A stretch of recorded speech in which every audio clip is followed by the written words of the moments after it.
So could you just nod if you can see my slides fine? Great. All right, so qualitative methods for adult development. So we're going to firstly look at ways of developing models or theory using qualitative data and examples from adult development and why it is that maybe quite a lot of qualitative projects stop short of the development of something resembling an integrated set of findings or an integrated model or theory and a potential solution to that. Then we'll look at how to do qualitative interviews and an approach to handling qualitative interviews, and particularly the technique of probing in qualitative interviews, and how to do that and how to apply that in adult development research. And then as the third element, we'll look at brief text survey-based designs in adult development research as a growing area of qualitative research, and it's a growing area of my own work as well. And yeah, so that's going to be the three parts. I would expect that we'll probably have a break after the first section, but I'll wait and see how it pans out in terms of timing, and I'll come out of screen share occasionally so that we can do the questions and answers, etc. And Erin's going to keep an eye on the waiting room just in case people join as we go on. By the way, I should say Erin is our Zoom host. So Erin is handling the Zoom side of things, and she's in the she's called ESRAD Zoom in the participant list. Okie dokie. So let's start off with part one, developing models or theory with qualitative methods.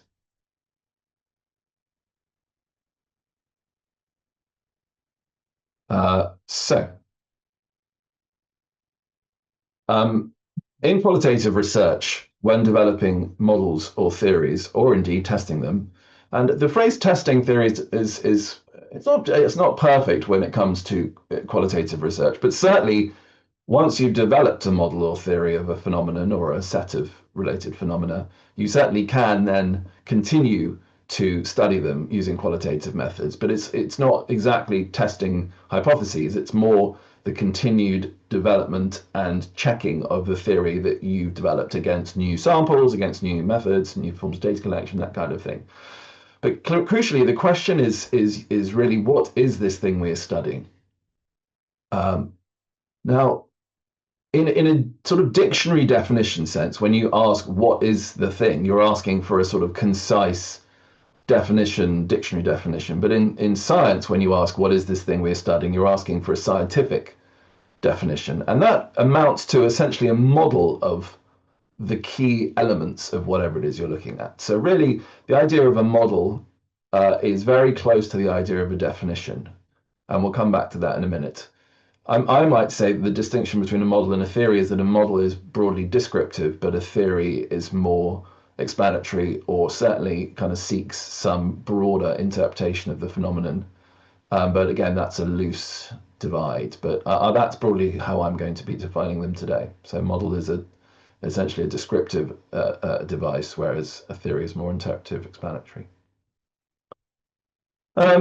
So yes, what is this thing we're studying? And when we're looking to define things in science, or indeed anywhere, but science is just a kind of very kind of a sort of refined system of normal human thinking. It uses many of the same techniques that we use when we're trying to do things anyway. But how do we define something in science? We seek a model of, or some kind of way of describing the invariant features of a phenomenon, i.e., when you've got lots of instances of a phenomenon, what are the things that they all have in common, despite the fact that due to nature and life and the universe, there will be lots and lots of differences between the specific incidences of that phenomenon. So what do they all have in common is what we're looking for.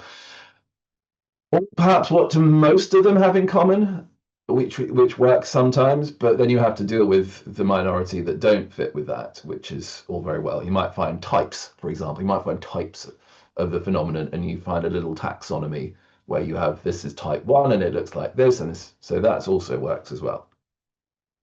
So for example, what's an oxbow lake? Well, classic geographic kind of question we learn in school, and we know that There's an infinite number of differences in oxbow lakes, but they're all a U-shaped lake or pool that forms in a meandering river when the meander is cut off, creating a freestanding body of water. So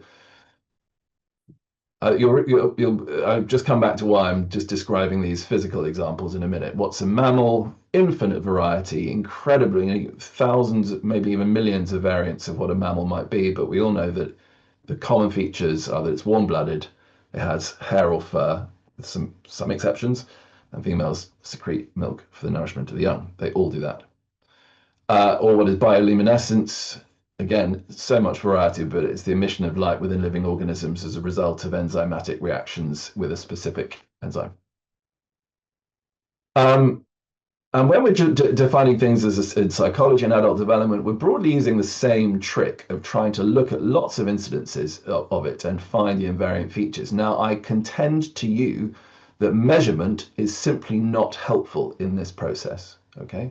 So my contention to you is that measurement, which is the essence of quantitative research, is not helpful, really, not really helpful at all when it comes to this defining things scientifically.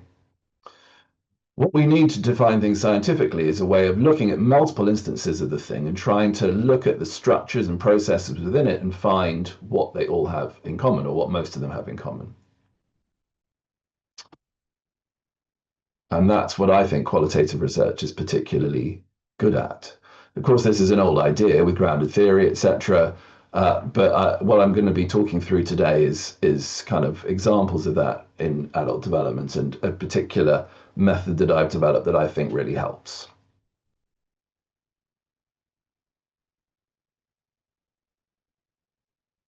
So yeah, it's a really important thing. And one other thing I would say is that I think that there's a fake division in psychology, and this is my discipline, psychology. You guys might be in related or different ones. Some of you will be in psychology as well, between individual differences and theories that try and find unity or commonality. In the sense that whenever you find a theory, by simple fact of finding invariant features, you also find infinite variety as well, and those coexist quite naturally. I don't think they're kind of juxtaposed really at all. So in qualitative research, when developing models or theories, the question is, what is this thing we're studying? So the kind of question we ask is not, we don't ask about variables, okay? So ditch the whole idea of variables. There are no variables in qualitative research. Indeed, there are no variables in nature. There are only variables in statistics. Nature is made up of structures and processes and phenomena that organize themselves in interactive ways. So what are the features of postnatal depression? What are the barriers to men in midlife receiving treatment for their mental health problems? What are the reasons that older adults give for taking retirement? What types of task complexity are there in corporate settings? What are the common features of wise behaviors seen in parenting? What behaviors do young adults feel motivated to hide from others? These are questions that we very naturally ask, but many people in their training in quantitative methods forget how to ask these simple questions, which is, what is this thing we're studying? And a good answer to any of these questions requires both breaking it down into the elements. So let's take that first one, for example. What are the features of postnatal depression? So I suppose one way of answering it would be just a list of the various elements that the experiences, or the kind of common, the invariant elements of postnatal depression. But what you would ideally want would be for those elements to be integrated into some kind of meaningful whole that is contextualized in a broader understanding of postnatal depression. Similarly, the reasons that older adults give for taking retirement, a list would be a bit kind of, it would be a sense that you're a bit underwhelmed in terms of the answer. Ideally, you'd want the reasons, but also how those interrelate and how they relate to the idea of retirement more generally. So we want this to be integrated. When I'm teaching my students about how to do qualitative research, I get them to get the hang of asking this kind of question. The basic what question. And there are lots of ways of doing this, and we'll come back to other examples later on. So in sum, we're seeking answers to these questions. Are there invariant components or features of it that show across most or all manifestations of whatever it is that we're studying? Are there distinct types of it? Because if there are, then you might just organize your invariant features or your defining features within types. And is there some kind of latent structure or process to it that can be inferred through themes and their relations? Now, this idea of latent structure or process. So I just want to pause here because the word latent is used a lot in thematic analysis as a kind of as a way of construing what kind of analysis you're doing. But the idea is that here is that latent kind of is this idea that it's slightly hidden. And what I would say is that when you're developing a model or theory, it's never going to be exactly, you're going to have to use the powers of your intellect and your imagination to find that kind of classic archetypal invariant set of features behind all the words that are coming out. And so inherently, I think that the ethereal model is a mixture of using the data, but also using your intellect and your imagination as well. So in that sense, I actually quite agree with Karl Popper, even though he's not someone who gets talked about a lot in qualitative research, because he said that really all theorizing is done through the intellect and the imagination, and then it's tested against the data.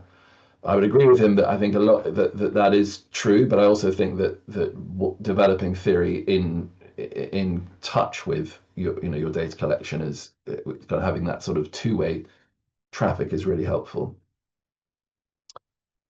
Okay, so here's what I think is the conundrum that I see in a lot of qualitative research. And when I say a lot, I mean a lot. So I would say the majority, for example, I'm external examiner at a place called Nottingham Trent University, and I've just been looking at all their qualitative projects. And I would say that pretty much all of them have this problem. And one sees it in student projects, but also in a lot of journal articles as well. So all qualitative analysis involves the creation of themes or other units of meaning. But these themes are intrinsically separate. And this relates to the fact that the word analysis comes from the Greek word meaning to break up. So, you've got a connected thing and you break it into elements. So the question is, how do we move on from there to developing an integrated theory or model? Now, in my experience, and I look forward to you guys sharing your experience of this, because maybe I'm sure there are things that I've missed, but in my experience, most methods don't have much to say on this, what I would term this process of synthesis. So we move from analysis to synthesis. How do we combine the bits together?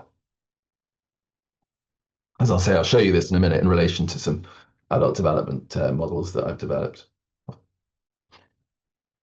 But here's the method that I devised quite a long time ago to help with this process. And it's been quite popular. It's still growing in popularity because I've sort of referenced it in some other even more popular work that I've done recently. And it's called relational analysis. And I build it as an add-on technique for aiding data integration in qualitative research. And you can see I originally published it all the way back in 2011. And it's an add-on technique for use with other methods. So my premise is that it kind of works with most forms of qualitative analysis. I should probably have called it relational synthesis, really, but hey-ho, that's what I called it. And it provides a simple taxonomy of 10 relational forms that can be used to link your data themes or whatever other units of meaning that you've got. So it acts like a kind of conceptual glue that sticks an analysis together and moves it towards integration, which is vital for developing a theory or model. Because, as I've mentioned, a model theory has to be a kind of a united structure. It needs to be a model as opposed to lots of bits and pieces. Where are you going to find that singularity? Well, like in any singularity, a singularity occurs when things coalesce, that they have relationships and they all stick together. So now what I realized is that when you're doing quantitative research, you've got very few relationships to work with. In fact, I would boil it down to quantitative research. You've really got two kinds of relationships. group differences, or linear correlational relationships, which are broadly the basis of regression and factor analysis as well. There's not much, but there's so many interesting ways that things can relate in development and in psychology and in related disciplines. So here's my pitch for 10 relationships that you can explore in qualitative data, and I'll just talk you through them top to bottom. So the first one is where you've got two elements where one describes the other. So B describes an example or property of A. So that's pretty straightforward. But again, none of these are available as an option for quantitative research. One is comparative relationships, where you say that B is similar to or potentially different from A. So actually there's two kinds of comparative relationships. There's the similarity or the difference. Then there's a semiotic relationship such that A symbolizes B or signifies it. Evocative, so that B provides an evocative image or metaphor to illuminate A. Then we've got contingency and causal, which are very, very similar, but I want to emphasize here that we're not looking at formal causality, but where it appears that within the data that the participants are saying that A causes B, such as the trauma caused my nightmares. Now, you need to model that somehow if that's what everybody's saying. But B is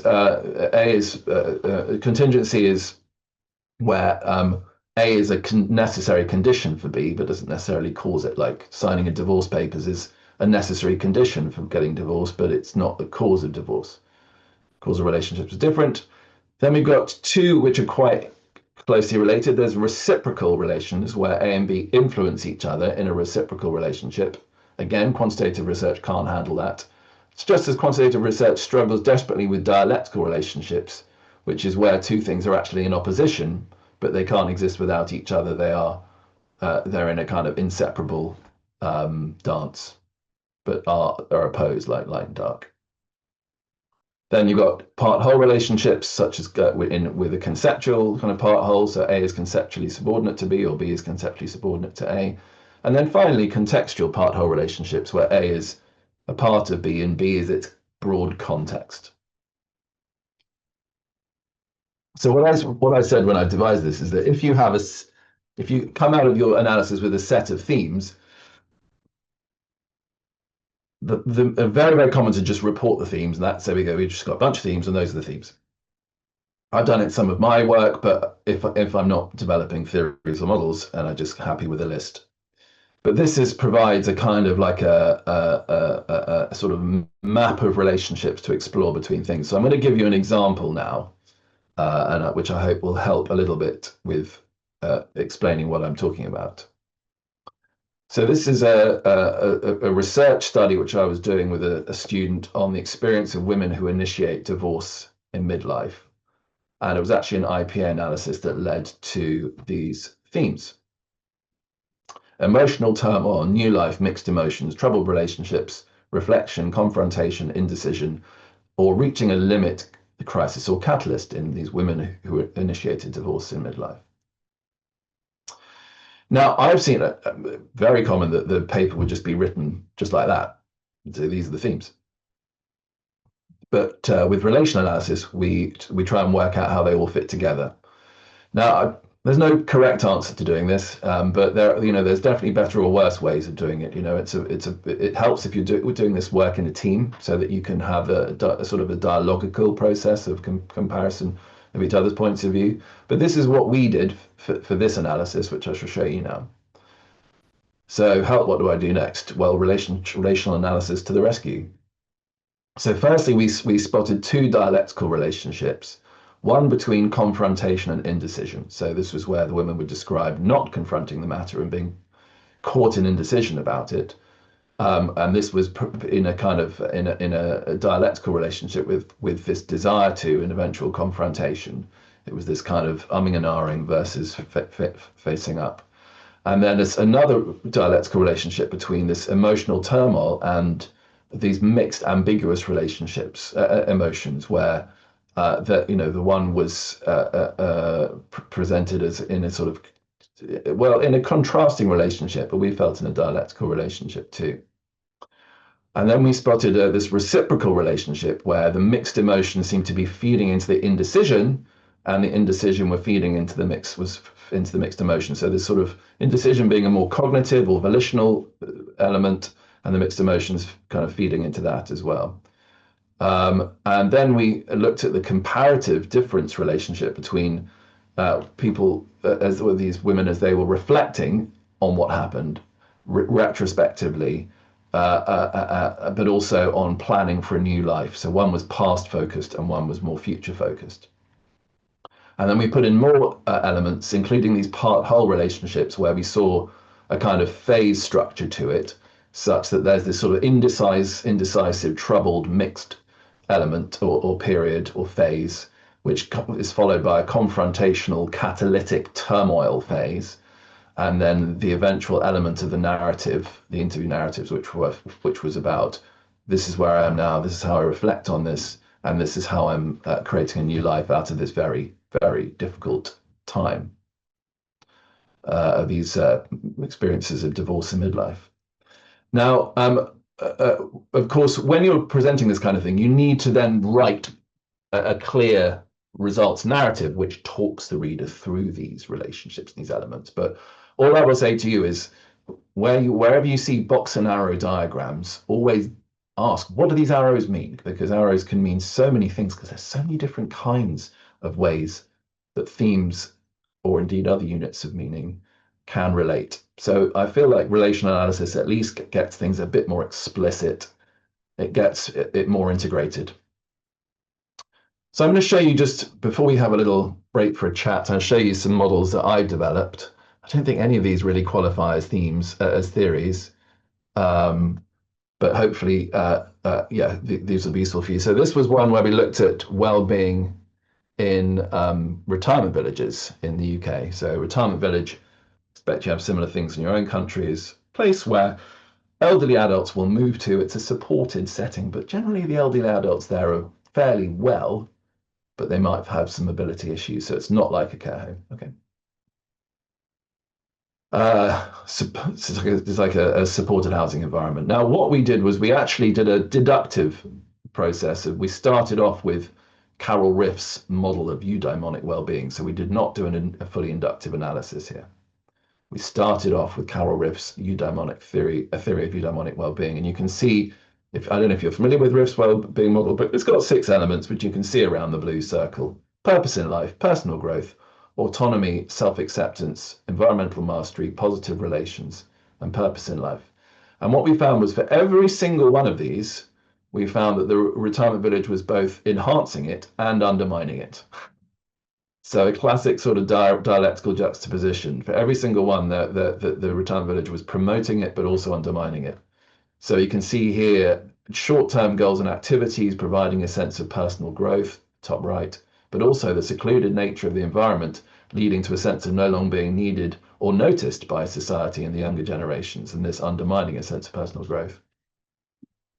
And we can have a look at self-acceptance, on bottom right, acceptance of aging facilitated by the norms of the village, self being redefined as young. This was very common. We found people being referred to as young if they were less old than some of the people in the village. But also reminders of mortality and mobility in the village, insofar as it kind of feels like, for some of them, like this an environment that's designed to kind of carry you through to the end. So what we had here was a set of, we started off with lots of themes, right mess, as is often the case with interview studies, and we refined it down into an integrated whole.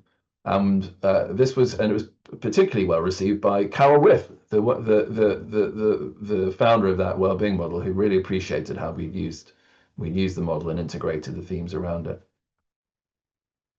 So this was a paper where we looked at experiences of moving an older parent into a care home or nursing home in the UK. And again, you can see how the themes we put into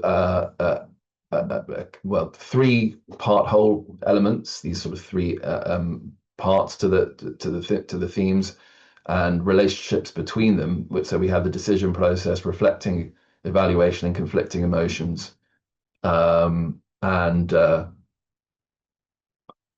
Well, I'll just quickly talk you through this. For example, the conflicting emotions, so we can see we've got guilt and sadness, So this is where the adult child of the person who's being moved into a care home says, I feel guilt because I said I'll look after you till death do us part, or at least that was the norm, but that was not possible in the end.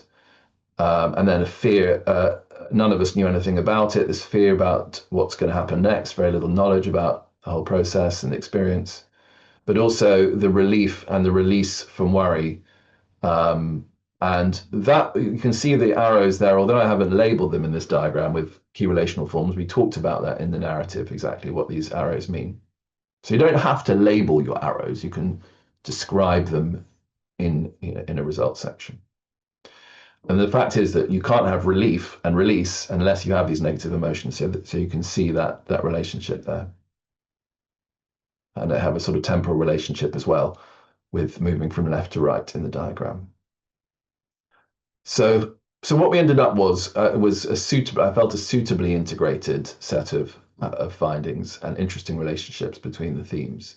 But again, I challenge you to look at all the qualitative research you're currently looking at and see how many times the data is presented as just a list of themes without any exploration of the relationships between them, and thus rather disintegrated. This was the model I developed in 2013, a model of early adult crisis. And well, it's a very complex phenomenon because when you're looking at something like a developmental crisis, you find that it manifests across multiple levels, and that's what those 4 levels represent in the diagram. But you can see we've got time represented, moving left to right. We've also got arrows that represent when the process doesn't move normally, and you get a relapse loop or a fast forward loop. And within each level, there's a phased process. So for example, we look at identity there. It starts with a split identity, outer and inner different. So someone almost describe a kind of false self situation. I'm putting on an act.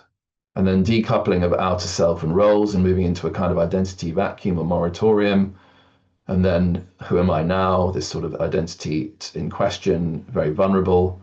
And then a new open and evolving exploratory identity prior to what's then described as a eventual set of life choices that support the inner values, goals, and key parts of identity being represented outwardly. So I wrote a related article called The Stormy Search for Self in Early Adulthood, which talked about this identity dynamic. But again, I was very happy that with this article, we ended up with a really well integrated model. And actually, I present it in a different way using a sort of systems presentation in the article as well, but as a different way of kind of presenting it in an integrated way. And I really want to emphasize again that with the data, it started off with a lot of interviews and a right mess. Just as all of those of you who've done qualitative research know, you kind of disappear into the data, hundreds of thousands of words, and it's a long journey from there to a well integrated set of findings. But I just want to perhaps go back to my previous point. In my view, and again, please share yours when we come to the questions, I don't think quantitative research has much to say here. Quantitative research I do and I value, but it's not much use when it comes to the development of integrated conceptual maps, theories, models, etc. Okay, I think I've got a few more slides here. This was a study I did on retirement. And the first thing we did was we found 4 types of experience sets in our participants. And you can see what we were looking at was the experience of becoming retired and seeking retirement guidance in a bunch of people from the UK who retired between 2 and 10 years ago. And what was dramatic was that some people felt that it was terrible. And so they went into this restriction, regret, and decline group. The experience was very negatively toned, all the way through to people who absolutely loved it. And so we having passed up all the data, we decided there were 4 groups there: positive, continuity and challenge, liberation and release, loss and gain, and restriction, regret and decline. So one of the key outcomes of this article was a typology which we talked through in considerable length about what the key features were in these four different groups. And for example, I'm not going to go into a huge amount of detail here, but one of the examples was that in positive continuity and challenge, one of the key features was that the individuals in that group had devised prior to retirement a meaningful activity which was socially connecting and purposeful, which then when the work ended, acted as a kind of as a hinterland, a kind of key place for them to continue to have esteem, purpose, and connection. And so we developed this guidance, which we put into a guidance document we put out through a retirement company that the best way, a really good way of preparing for retirement is at least a year in advance to develop a new world of activity that remains constant through your retirement if you haven't already got that. And something else came out of it, which was really, really interesting, which is how, and I remember the time when one of our participants said to me, I don't think the word retirement applies to me. And he was a freelance writer. And I realized that actually the word retirement is bandied around, but it's much more complex than we often try and think about it. And so we created this diagram. This ended up in my book, Development Through Adulthood, where there's the kind of classic abrupt path of retirement, the retirement party, the moving from paid work to pension, just like that. That's, I think, that's the perhaps the stereotypical take on retirement. And then there's the gradual path, which is increasingly common these days, where people go into bridge employment, part-time paid work in the same profession or a new profession, and gradually ebb down to full retirement. But then there's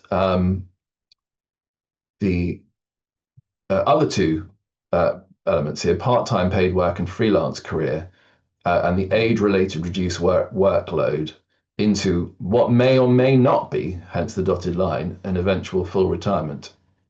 That freelance writer I was talking to, he said, I may or may not continue to write in the future. Still, the word retirement has no particular relevance to me. So we talked about this and did these different paths at length. And as I say, I presented it in my book as well. And so I hope you can see here that what we're getting to is, what is retirement? It's not something you can put in a sentence. You need to model it, understand its key components, its types, and its complexities. And these kind of approaches, where you present the information in a visualizable way, can really help.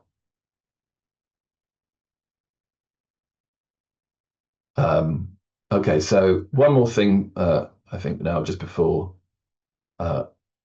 I ask you for your examples. How are we doing for time? We're doing pretty good.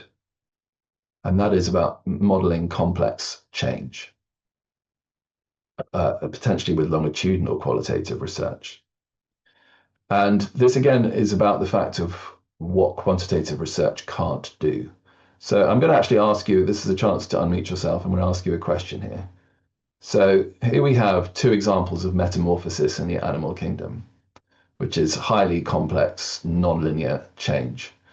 So if you're going to represent that change from caterpillar to butterfly, or from tadpole to frog in a scientific journal, how would you do it? That's my question to you. If you're going to represent that change in a scientific journal in a way where someone, for example, who'd never seen a caterpillar or butterfly before, could understand about this period, this process of metamorphosis, how would you do it? Anyone got any thoughts? I'll come out of my slides very quickly. The ideal way would be to do it visually. I completely agree, Deborah.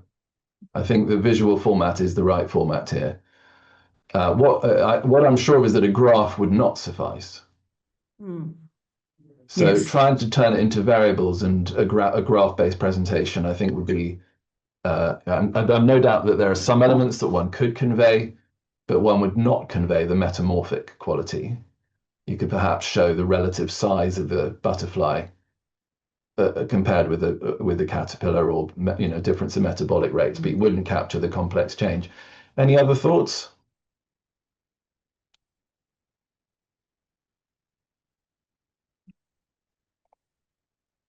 Yeah, so broadly, that's my take as well, is that I think that what we're looking for is a kind of a very clearly sort of diagramized representation of the form of the organism before and after the complex change. And this is a change in kind, not a change in amount. It's a change in, or but be there is, it may be that the mass of the two organisms is very similar, in fact, so it's a change in kind, it's a change in amount, it's a structural change, and it's best represented visually, and we can see this in a very famous way of representing Keegan's three stages. It's very hard to graph these changes in complex change in what Keegan tries to capture in terms of this, one might say, meaning making stages or ego development stages. But this is, I've seen this used in many places, and I've seen similar visualizations. And I think for the psychological complex change, a visual format works very well too, where you can represent the different structural components or the ways in which elements change in their relationship visually. Now, I want to really emphasize here, because this is something that I don't think happens very much, is that qualitative research can be done longitudinally, where you gain data on multiple occasions over time and use that to then infer complex change.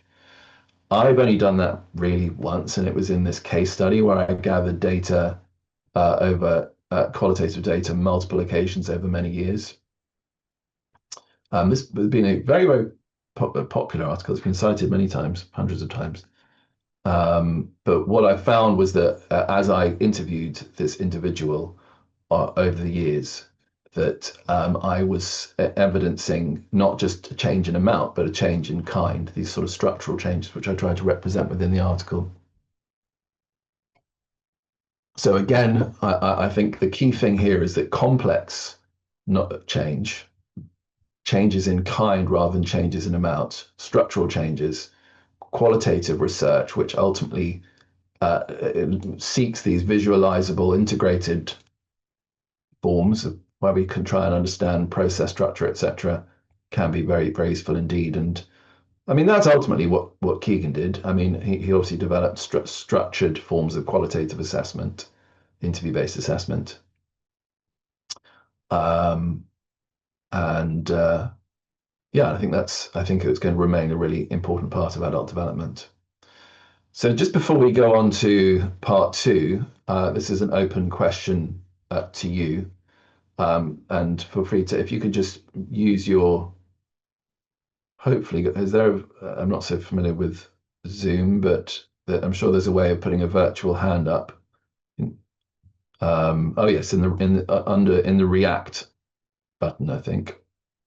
Oh, I'm not sure the reactions panel's open, but either way, you can just unmute yourself.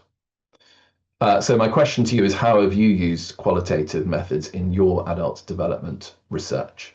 And then we can see if it relates in any way to what I've just been talking about. So who'd like to proffer their thoughts on that?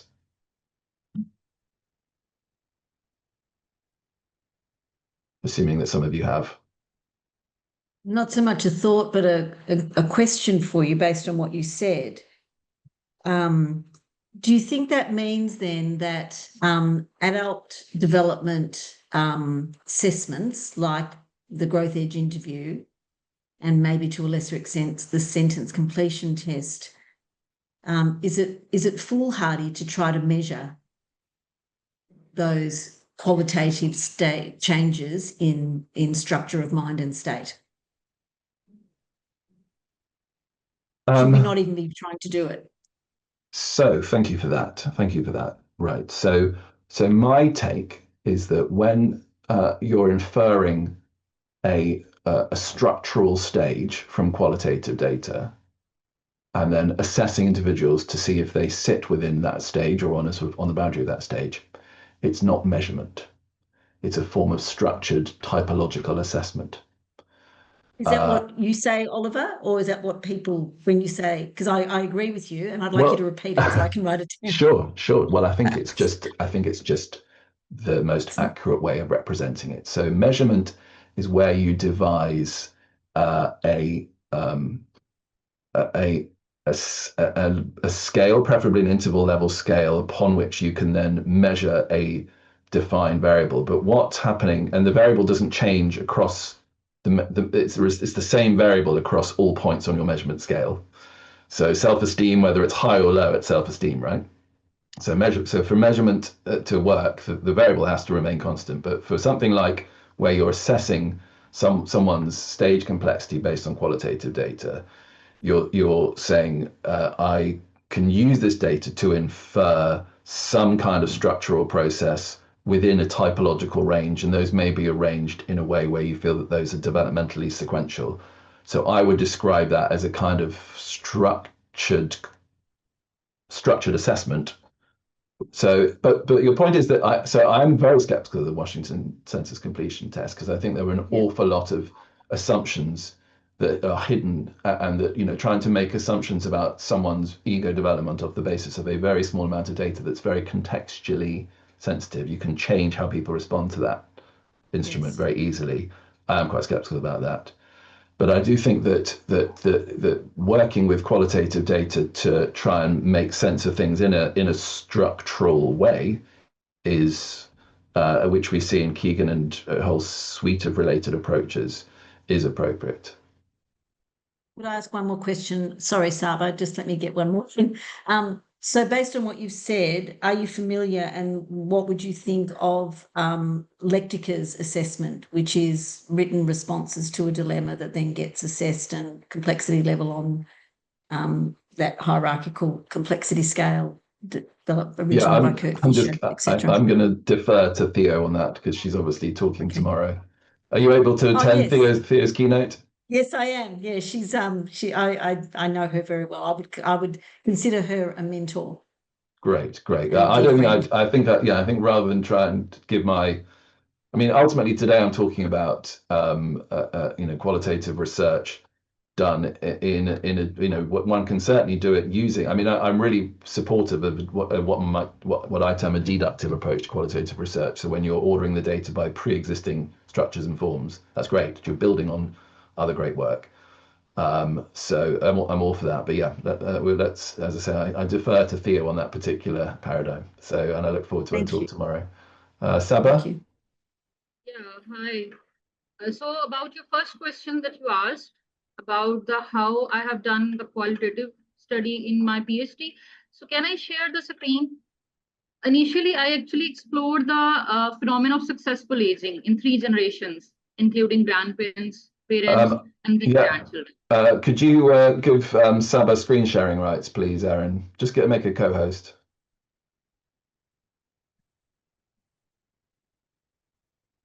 So, is it visible?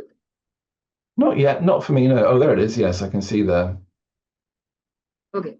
So this was actually my stage 1, in which I explored the phenomenon of successful aging in the 3 generations, including grandparents, and the 2nd generation was the parents, including father and mothers, and then there were grandchildren.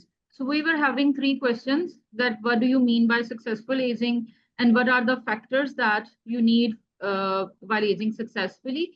And when you think of your life, what things are specific to your age that are involved in the process of successful aging? So I actually went for the thematic analysis. So that was using the Brown and Clark method. So initially, I made the meta themes just like this.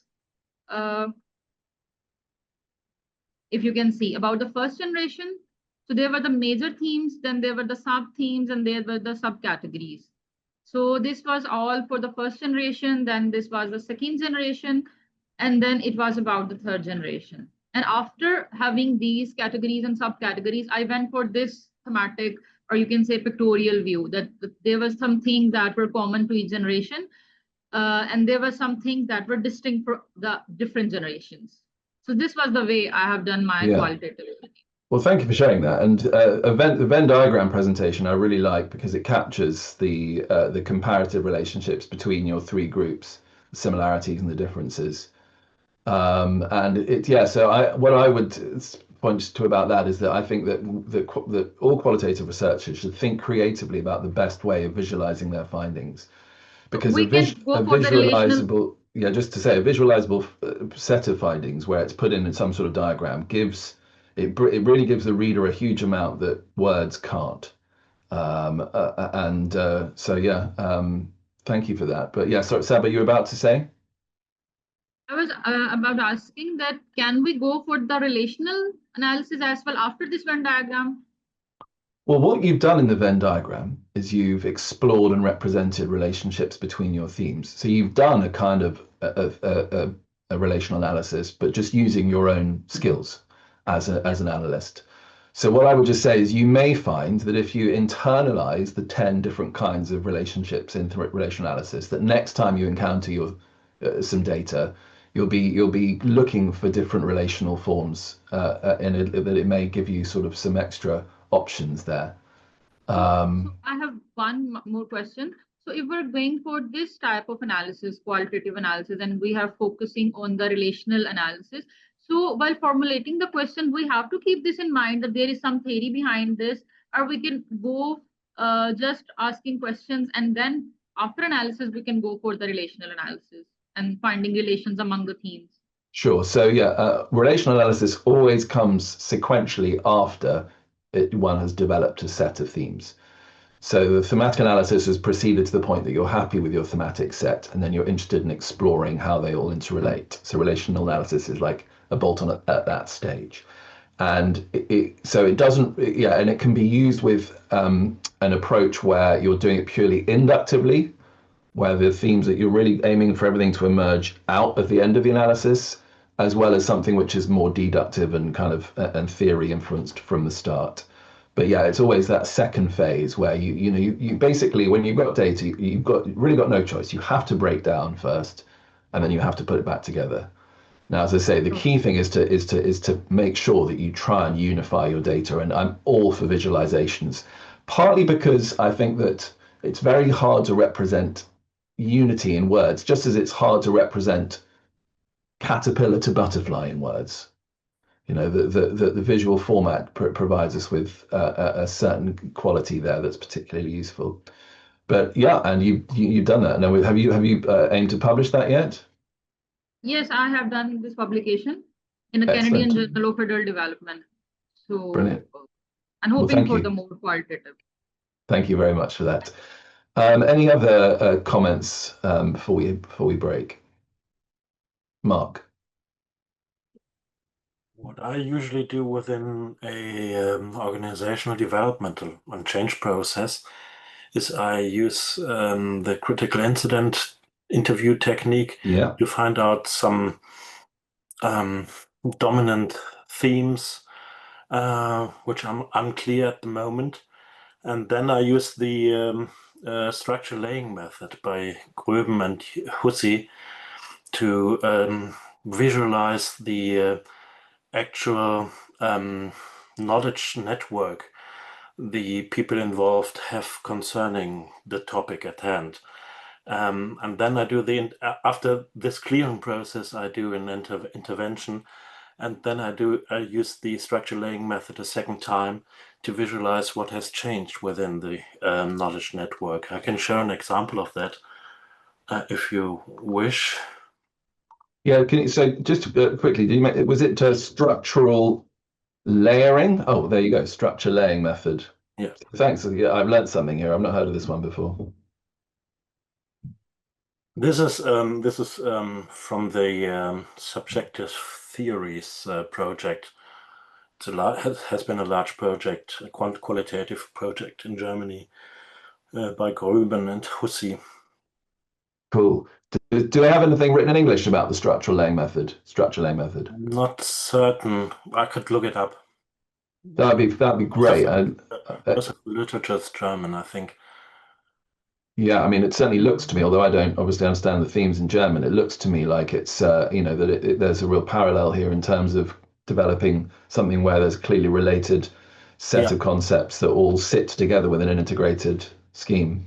Some of your ideas are really in this, but not all of them. I think this could be very, very helpful to integrate both methods and have a new approach to visualizing such complex networks by that.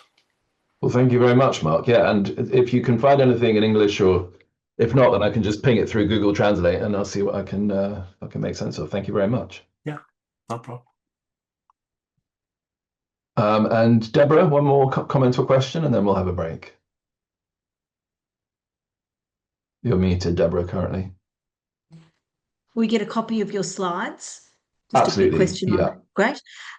Because I'm really interested in those relational categories that you put up, none of which I can remember because it's been a 14-hour day already. But I was wondering whether you think you could train or teach AI to do that relational analysis for you. Yeah. Yeah. Yes. Well, so the AI-enabled qualitative analysis is a big growth area. I haven't yet used it, but I almost certainly will, particularly if I find myself with extremely large data sets. Yeah. Have any of you tried AI-enabled qualitative analysis as yet? No. Well, if you have, perhaps just leave a comment in the chat. So my view, Deborah, is yes.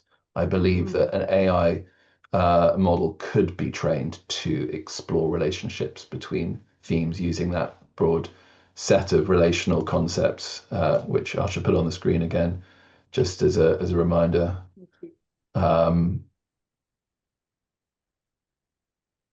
What does KRF mean?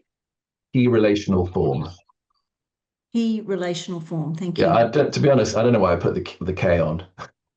Relational form, but yeah, KRF just means key relational form, I mean,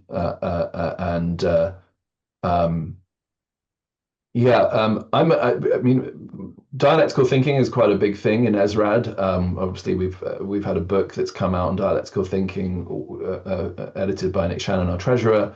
And I do think that dialectical relationships, where you have exploring tensions within a data set, is something which, again, is sort of uniquely a qualitative contribution. Quantitative research really struggles with exploring conceptual tension because it has to remove, I think, to a large degree, remove juxtapositions and contradictions in order for things to be measured.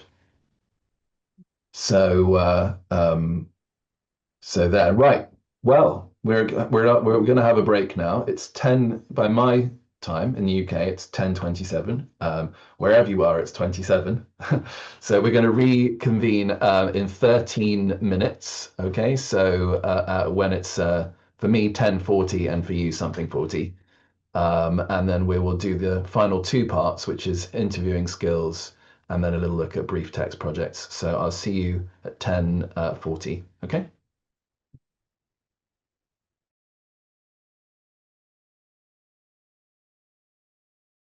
Hi, everybody. So we're going to restart now. It'd be helpful for me if you could just put in the chat that you're ready to restart. So I know you're all there. If you could just put in the chat, I'm ready or something like that, then I can see that we're all there and good to go for the second half.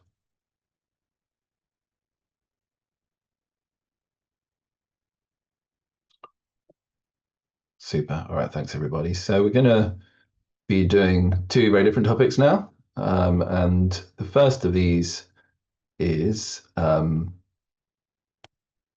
probing in qualitative research interviews. So we're actually going to be really looking at the nuts and bolts of what it means to conduct an interview now, and hopefully kind of drawing this back to adult development. So you can see that in 2023, I published this journal article called Probing in Qualitative Research Interviews, Theory and Practice. In just less than 2 years, it's one of the most viewed journal articles of all time in this journal. So it's clearly a popular topic. So I'm going to talk you through it today and try and convey some of the theory, because you can see here, I say in the middle of the abstract, this article presents a full-part theoretical framework of narrative theory, self-disclosure theory, autobiographical memory theory, and attribution theory, which together provide a sense-making structure for why probing works and why it's important to research interviews. Now, this is an interesting feature of qualitative research, which is that I think that some people think of method as being prior to theory, if you like, that you first you come up with a method, and then once you've got that nailed down, you do your research, you then come up with theory. But actually, it's far more iterative than that. It's far more cyclical, because qualitative research is a very social enterprise, particularly when you're doing interviews. So for example, theory of self-disclosure in terms of how and why and when people disclose sensitive information can then influence your methodology. So it's actually much more cyclical. You develop your theory, but then it changes your method, and your method changes your theory. So I think that's really, really important, because sometimes I think we can think that science kind of is something that justifies itself, and the theory just emerges from it. But it's more kind of interactive than that. So I'm going to start off with a question to you. What is a probe? So yeah, that's a question to you. Feel free to put your hand up or answer in the chat. So in the context of a research interview, what is a probe? Anyone like to answer? As I say, you can do it in the chat or unmute yourself, put your hand up. I appreciate that might put it be in the chat, but it's going to take me too long. Oh, right. Okay. Sorry, I didn't put my hand up. Based on what somebody has said, digging a bit deeper. Yes, that's nicely put. So I would phrase it similarly, which is that when you're doing an interview, if you're doing a semi-structured interview, which most people do, they come with a set of questions. Now, when someone answers a question, you've got two choices. You can either move on to your next question, or you can ask them about the answer they just gave. All right, so when you're asking them about the answer they just gave, then you're using a probe. Now, if a probe is done well, when you ask them about the answer they just gave, you get more information. You get potentially, you almost certainly get information that you wouldn't have got otherwise. And there's a real art and science to this. If it's done well, and it's very transferable, you can use it out in many life contexts. It's extremely helpful. And I'm going to try and present the practice and theory of it for you in summary now. But before I do that, I'm going to have to stop share a second, because I'm going to need to check if I'm sharing my sound. There we go, share sound. Let's give this a go. Right, share sound. I'm going to show you a little video abstract that I made about this article. Here we go.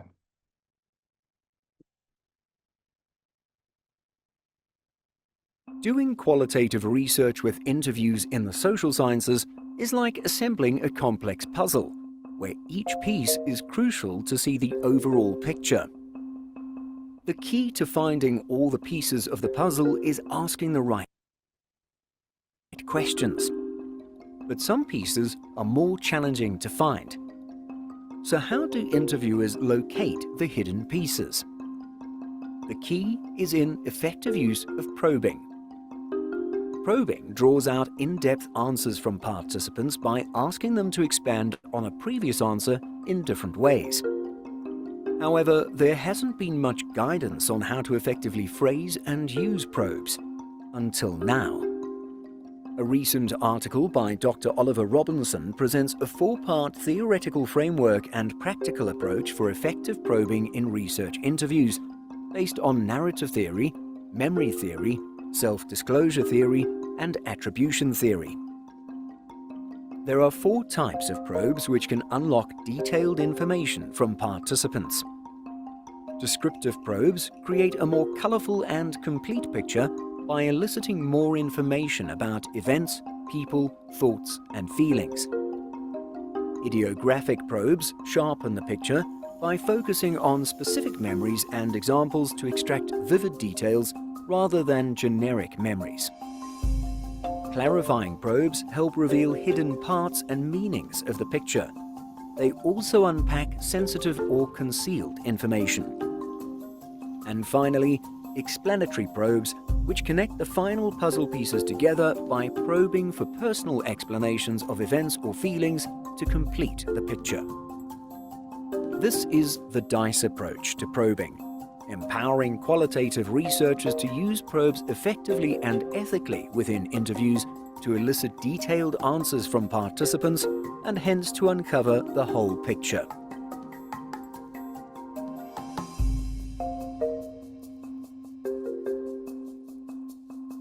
So that's a useful summary to get us started. And I'll talk through the 4 kinds of probe for you in more detail now.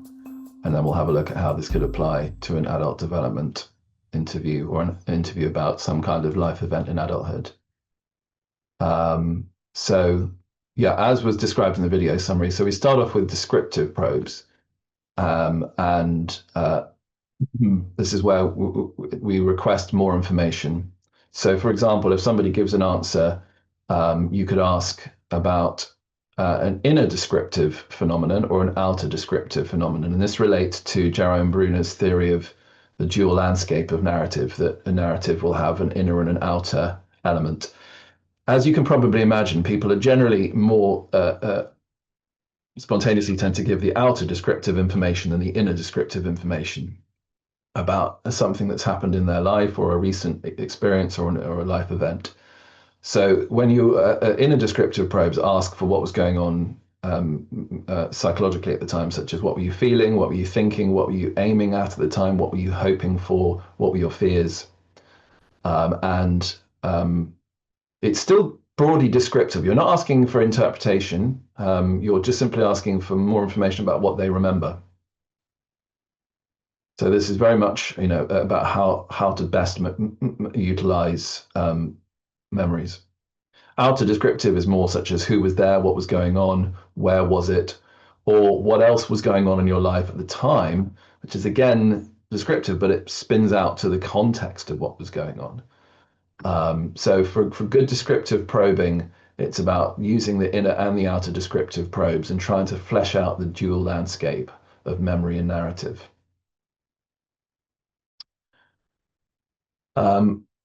Knowing when to use inner descriptive probes is a function of being a sensitive interviewer and knowing what you feel you can ask that isn't going to be too sensitive.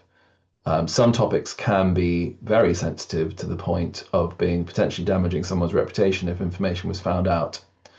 So part and parcel of doing qualitative interviews and probing well is, and I talk about this in the journal article, is being sure that your ethics are sound.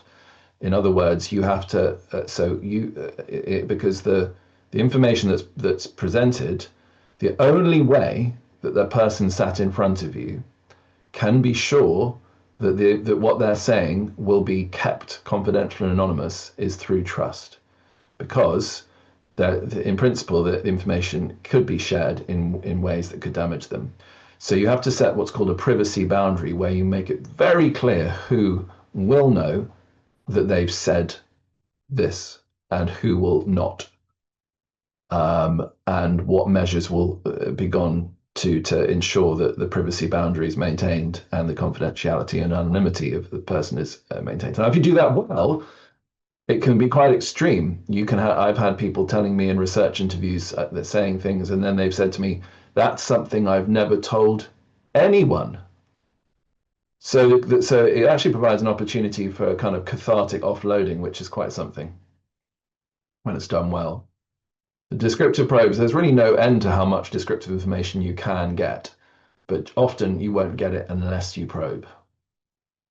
Now, this is one of my favorites, the ideographic probe, and this relates to memory theory, which is that people tend initially to give generic memories, smudged out memories, rather than specific instances of phenomena. So, for example, they will say, yeah, last year I was working a lot, or something like that, some smudged out generic memory. And these are generally poor quality memories. They won't have much emotional plot attached to them. But what you can do to get a person giving a specific memory, which is often gives more detail, more emotion, more fire, is you simply say, well, thanks for that. Can you give me a specific example of when that happened? So someone says, last year I was working too much. You say, right, so could you just think about last year and give me a specific time where you can recall that you were overworking? And then they will give you something which comes from a completely different layer of memory and comes with much, much more that would be useful for your qualitative interview. And similarly, you can say, you mentioned this, can you tell me about a specific instance that it happened? So it's the same sort of thing, but it's just a different way of wording it. It's extremely helpful, very useful in other settings as well, if someone's giving you sort of general memories and seems to want to give you more specifics, but you need to sometimes ask for it. And you can act as like a kind of trigger into a better layer of memory. Now, clarifying probes are where if somebody says something which is unclear or unsaid, or you feel it remains latent, implicit, or needs unpacking. So, for example, they might say, I felt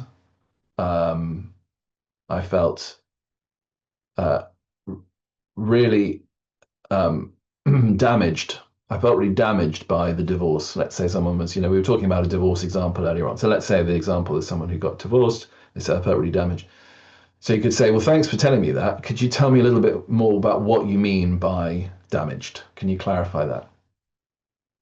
And you'll find all sorts of interesting things emerging. And the key thing is to then potentially keep going with that. If they give you more information, if you could ask that to be clarified further, so that can work as well. You can keep going. Or you could say, what was it about the experience that made you feel damaged? So you can you take the word or the phrase that they've used and ask for more. And so I relate this back to self-disclosure theory, which is that people generally will only disclose information at a partial level unless they get some very specific and appropriately worded prompts. Now, in a therapy environment, one of the best ways of doing that is simply remaining silent as a therapist. If the therapist remains silent, then the client will often just keep giving information.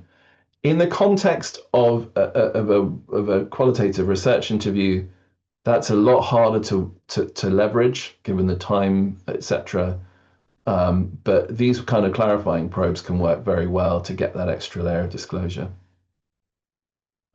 And then finally, the explanatory probe. This is where you're seeking a person's etiological interpretations. And in my journal article, I refer to a particular qualitative study which looked quite explicitly at people's explanations of phenomena. And it's very, very interesting because we don't assume that what they're saying is actually the cause of what happened.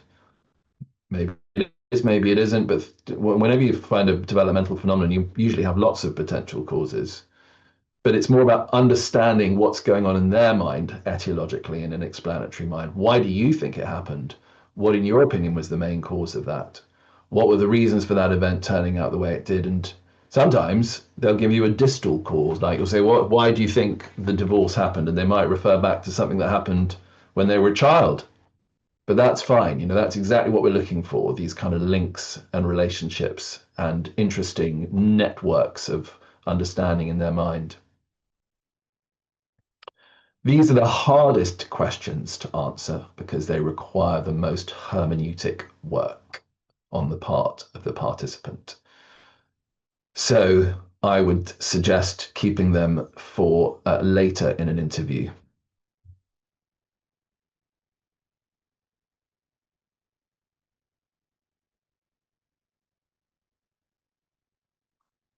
Now probes can really easily rescue a closed-ended question. You'll probably all have heard that open-ended questions are ideal in interviews. But if you do ask a closed-ended question, you can rescue it with an immediate probe. For example, did you feel sad when your parents were moved into a care home, when your parent was moved into a care home? It's not an ideal question, but because they could just say yes or no, but if they do, then a well-worded probe can rescue it immediately. So, okay, so can you tell me about a time you specifically recall experiencing sadness at that time, which would of course be an idiographic probe. And you would suddenly find, hopefully, a really interesting bit of memory piling out. So just remember that. Close-ended questions aren't ideal, but you can rescue them very easily with a good probe. So I'm going to get you to try and think about this a bit now. We've got a little bit of time. So we've got an imaginary scenario.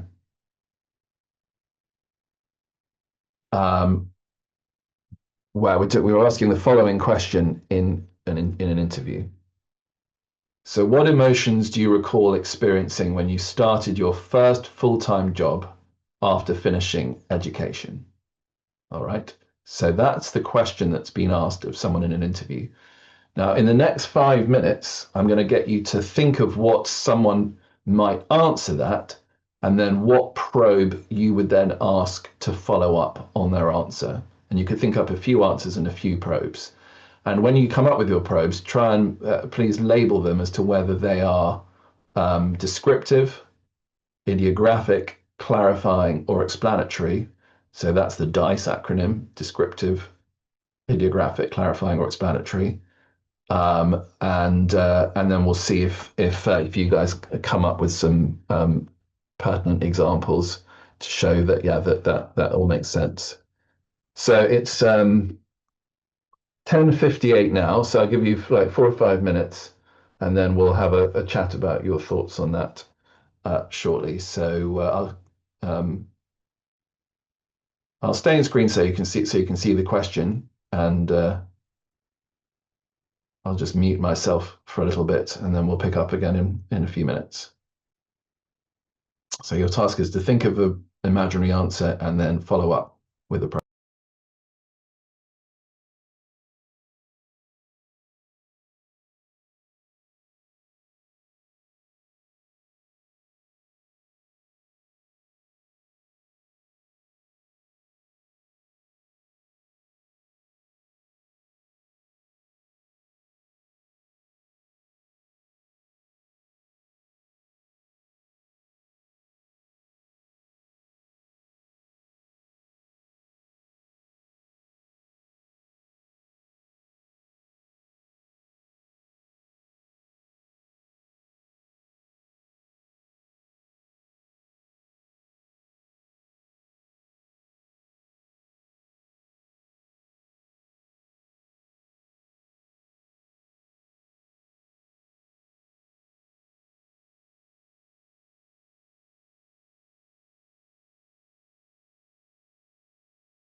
I cannot hear you. Do you hear me? Hi, Saba. Sorry, yes. Do you have an example, or is it a question about the process? Yeah.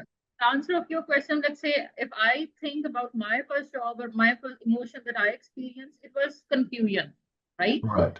So the next question that I have formulated for probing this confusion answer, can you clarify what do you mean by the confusion? It can be the idiographic approach that I can ask. Yeah, that would be a And clarifying probe if you were asking, can you clarify what you mean by confusion, which would be, if somebody did say that, I felt confused, you say, can you clarify what you mean by confused? That would definitely get a very interesting subsequent response. yes, and we can Um, also go for the explanatory oh, probing question like, what do you think? Why were you confused? so yeah, or what I would say is, why do you think you were confused? So in other words, make sure they feel empowered to give their take on it, because sometimes if you were to simply ask, why were you confused? They might think, well, maybe I'm required to give some sort of objective cause. So that's a tip for everybody on the explanatory probe. You can keep me unspotlighted for now, just while we're chatting, Erin. I'll just take the spotlight off until we go back into that. So yeah, so that's a really important one on the explanatory probe. So what do you think caused you to feel confused? Kind of one tends to get a better response. And yeah, the clarifying probe, what can you clarify what you mean by confused? Will definitely get an interesting response. So I say often you get an extra layer, but you're not there yet. So you then have to get a bit more with that next layer. And sometimes we call that laddering with the probe. You have to go down layers of the ladder or up layers of the ladder. Deborah, you had your hand up. Yeah, so I had two different emotions. One was excited, and my question would be, tell me more about what excited looks like for you. Nice. And the person might say, well, I was doing a happy dance all around the house at home, and I might say, so I think the first one is a descriptive question. Tell me more about what excited looks like for you. And then I think the second one is explanatory, which is, and what was it about the new job that caused you to do that happy dance? Yeah. What sort of, Great. fed that? Yeah. And then you would get some interesting interrelationships described between the job and the emotion. Between the So job, that's yeah. so these probes can really help to elicit connections. And Uh, then the one I had for anxious, if the person said anxious, I was going to ask, and how did that anxiousness impact you on the job? um, yeah, again, you could just preface that by saying, "How do you think?" How do Just you think? it just because how do you think that anxiousness impacted you on the job? Yeah. It would just it's just often helpful to give them allow them to see that we're asking them. But you can preface the whole interview by just saying, "There's no right or wrong answers here. This is very much about your experiences and your take on things."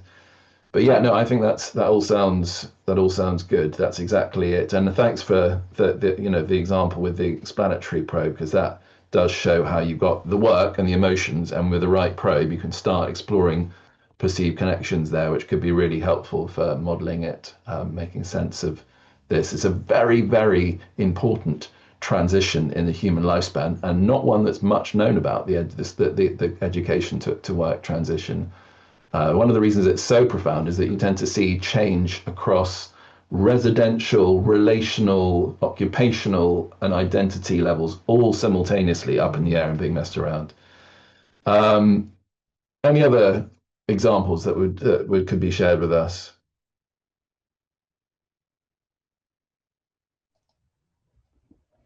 I put a few examples in the chat, and I have a question about it. Okay, thanks. I'll have so Tita says, great, so the person says much more money than ever. How did you feel having more money? So again, that's a nice inner descriptive probe. Did other people see you were having more money? Yeah, that's an interesting one. Ultimately, you're asking for something fairly descriptive there, but also asking people to put them in and stand in the shoes of someone else, which can be very interesting. How did this influence your life? So yeah, ultimately, I think that's an explanatory probe because the word influence is really a synonym for how did this act as a cause that then affected a bunch of other things later on. I see what you mean. Yeah, yeah. How did you feel about having more money? Yeah, that's again in a probe. Did you have any money immediately, or did it last a few weeks? Another good descriptive. Descriptive probes, you can ask pretty much anything. I mean, for example, imagine if you're asking someone about a holiday and you wanted as much descriptive information as possible. You could ask a ton of stuff about, things they did and where they went and who they were with and what the weather was like and all that stuff.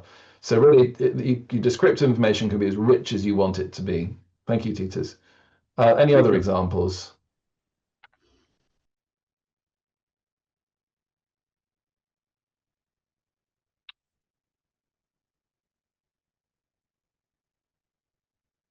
Well, I can go. That's all right. Yeah, go for it, Anastasia. So if she responded that she felt both curious, but a little bit insecure. Mm-hmm. So I would go for a combination of ideographic and descriptive. So ideographic would be, can you tell me a specific instance when you felt both curious and insecure? Nice. Or I can go with curious or insecure. Yeah, I like asking about both at the same time. You might get an interesting memory coming out there. Because that's what she said. She said both. So, and then I would ask her to, can you describe what the scene looked like? Describe what you looked like and who else was in the room and what did the room look like? So that they would come with the descriptive component of that. And then I could go with the explanatory ones, asking her, what do you think caused that insecurity? Referring to the descriptive. So it could be inside you or in the outside environment at that moment. And then I would think of asking you, how do you think you managed to keep yourself also curious?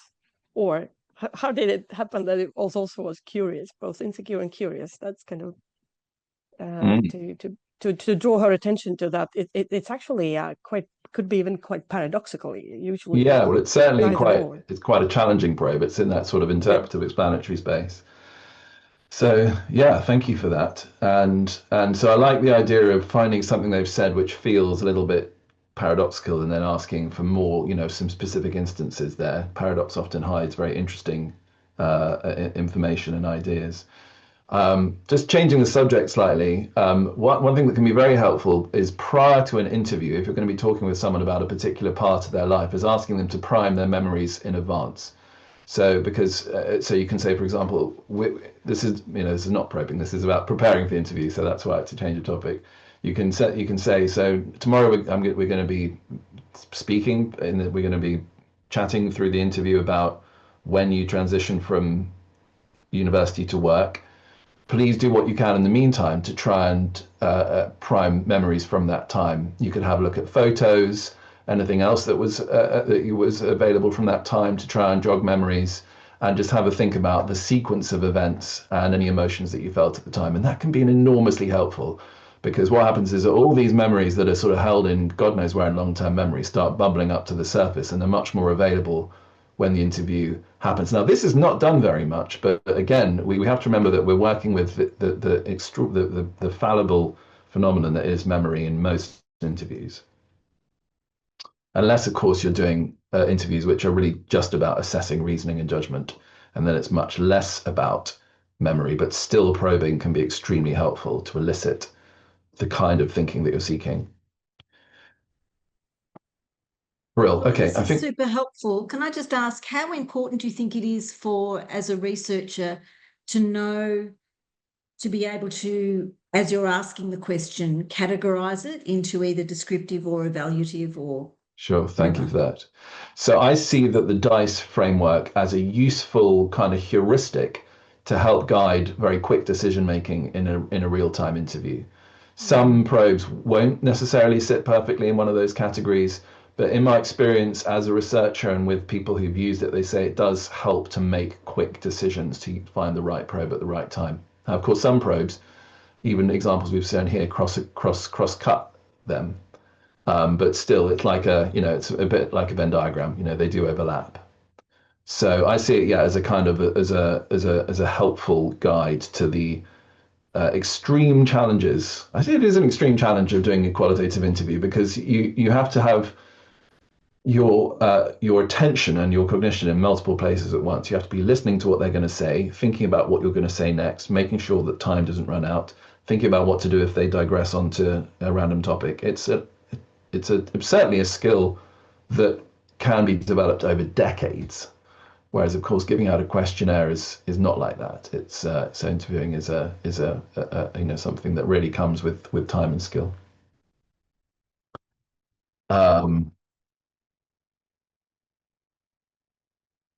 Great. Okay, so I'm just gonna. Anything else in the chat? I think we'll move now to part 3. So I will share my slides and I'll share links to the articles that I've been referring to, probing 1, relational analysis, and so on. Now, this last one relates to a recent publication of mine, and it's about working with brief texts. Now, Saba and I have been collaborating on a project where we've been using brief texts, gaining qualitative data from 8 different countries. But I'm going to be referring to some other instances here.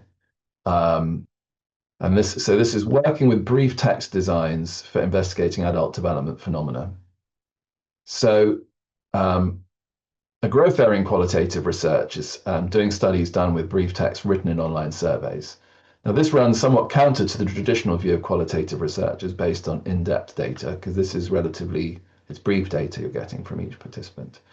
However, brief text can convey a lot of information, and they have considerable benefits in terms of inclusion of different kinds of participants who may or may not be able to participate in interviews. It also offers complete anonymity, not negotiated anonymity, which is the nature of the interview. So I'm going to talk through 3 examples based on work I've done recently in collaboration with students, including Erin, who's Zoom host today. These are yet to be published, but hopefully they'll convey to you that this relatively simple design can work very well. Now, the nature of this is that it's an online survey with open-ended questions. Now, with these open-ended questions, we try and keep them to no more than 3 in any one of these surveys. And for each one, the participants are given the instruction to write either a paragraph or write for about 5 minutes. So that it's very, very clear what the expectation is. So the first thing we did was looking at anger towards others and anger towards the self in young adults. We did this with a group of students and me. And the research questions were as following. Do young adults feel the anger they sometimes experience towards others poses a problem in their lives? And if yes, towards whom do they feel angry and why? And do young adults feel that the anger they sometimes experience towards themselves poses a problem in their life? So self-directed anger. Now, this was a kind of a left field thing, because the theory of anger is that it's an other-directed emotion. But we said, do you feel, we posed it in the questions, do you feel that anger is sometimes, that you feel towards yourself is sometimes a problem in your life? And if so, why do you feel angry towards yourself? So that was the nature of self-directed and other-directed anger that's perceived to be a problem. So kind of that self-appraisal of it being disruptive in their life. And what we found was that out of 109 participants who gave us this data and the text data, 20% said they felt that anger they felt towards others is a problem in their life, but 35% said anger they felt towards themselves is a problem in their life. And this is sort of 18 to 28-year-olds, which was a surprise that more people were experiencing anger towards themselves than towards others. But so we had this closed-ended question, which was immediately followed by an open-ended question. And I shall read out some examples of the brief text to show how much can be conveyed in this format. So the first one is, the anger more so comes from annoyance or frustration. This is an anger towards self. The anger comes from annoyance, frustration, when I know I can do something or can achieve something, but I'm not. I know there's no one else to blame but myself, and that can sometimes spiral. So self-blame as a key feature of self-directed anger, self-blame for not achieving or doing what I or whoever it is expects to be done or achieved. And this self-blame spiraling into self-directed anger. This came out a lot, and I do wonder whether this kind of tendency towards negative comparison in young adults these days, which is fueled by social media, may be fueling this self-directed anger. And of course, anger comes with a charge that can often lead to violence. And if violence towards the self may mean self-harm. I feel angry towards myself for not being able to do the things that I can do to the best of my abilities. Sometimes people around me, such as my parents, nag me about it, not getting good enough grades and failing simple things. Infuriates me, and infuriates a very strong anger. I take my anger out on my siblings. Now, so this is very sensitive, very personal information that's been offered up in this anonymous space. And even though it's only described in a relatively small number of words, it conveys a lot. It kind of packs a punch. And I want just to convey that this brief text data can be quite powerful. You can't probe. So this is like quite dynamically contrasted with the probing in interviews, because here this is about what you can convey in this very different kind of space. Now, we did this study, which was how do individuals perceive and interpret the connection between their dreams and their personal development. So we asked 89 participants, have you had a dream? We gave them a time frame, and unfortunately I can't remember what the time frame was off the top of my head, but in the last X years, where you feel that you've had a dream which has led to change and personal development. So I'll give you two examples of the dreams that came up in this study on dreams as perceived catalysts for positive adult development. So one on the left here, I dreamed of walking into a massive library filled with books, but when I opened them, I realized they contained memories, skills, and lessons that I'd forgotten. Some were from childhood, other from experiences I never appreciated at the time. This dream made me realize that I already have so much knowledge within me. I just needed to trust myself and remember the lessons I've learned. Since then, I've started journaling and reflecting more on my past to gain wisdom from it. So we've got here a really interesting dream, one which would be a great basis for a kind of group discussion about this kind of topic. And then an action that's occurred off the back of it, journaling and reflecting more on my past to gain wisdom from it.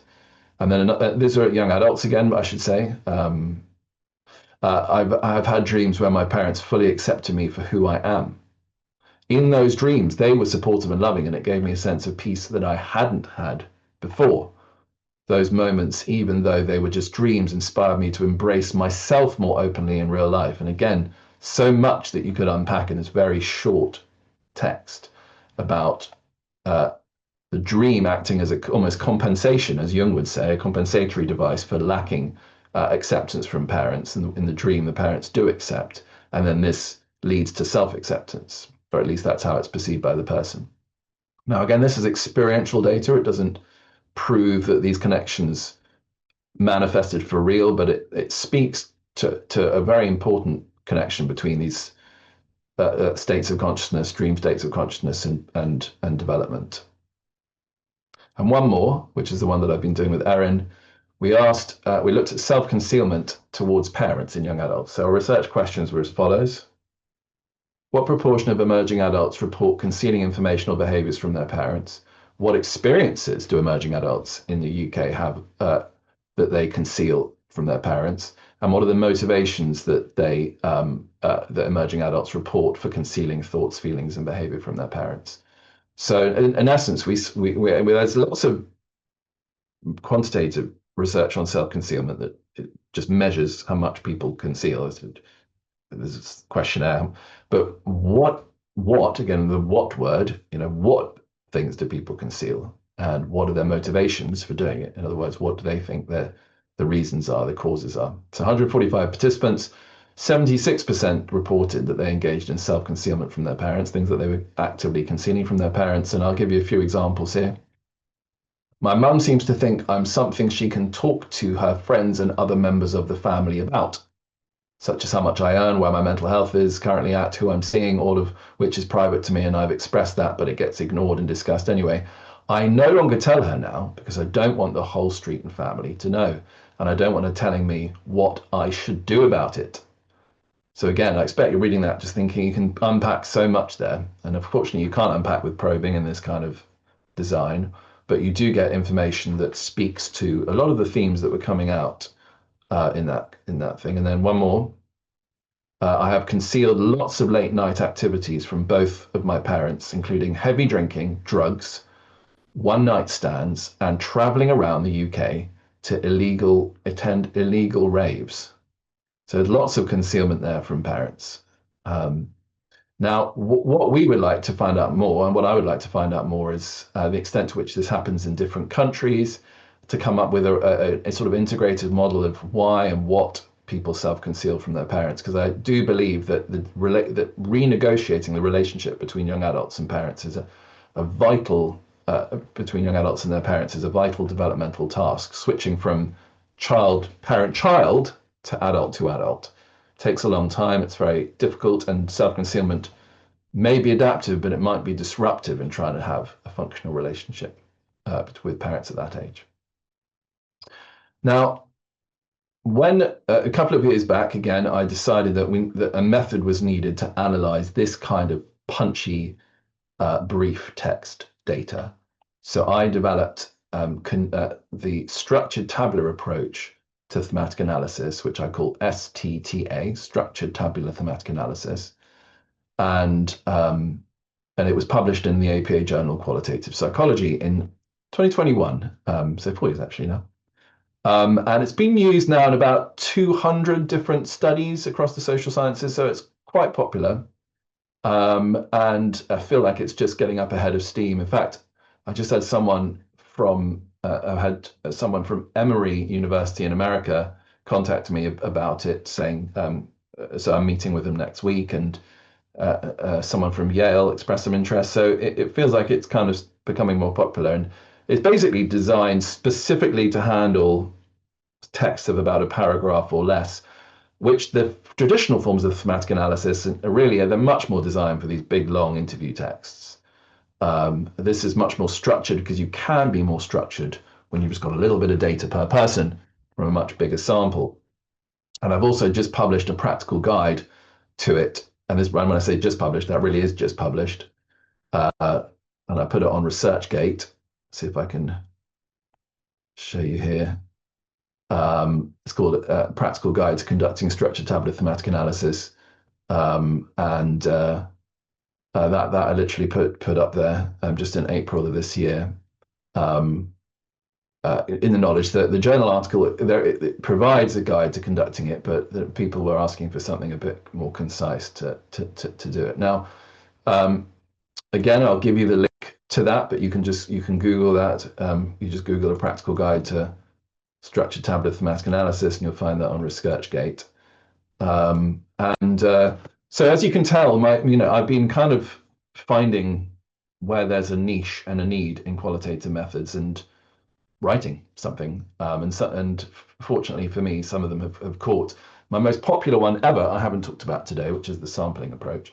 But I hope that you find that what we have talked about has given you some food for thought and some ideas for your own research in the future. So I think, given that we're pretty much 5 minutes away from time, let's just finish off with a plenary Q&A. If you'd like to ask questions or comments, just unmute yourself or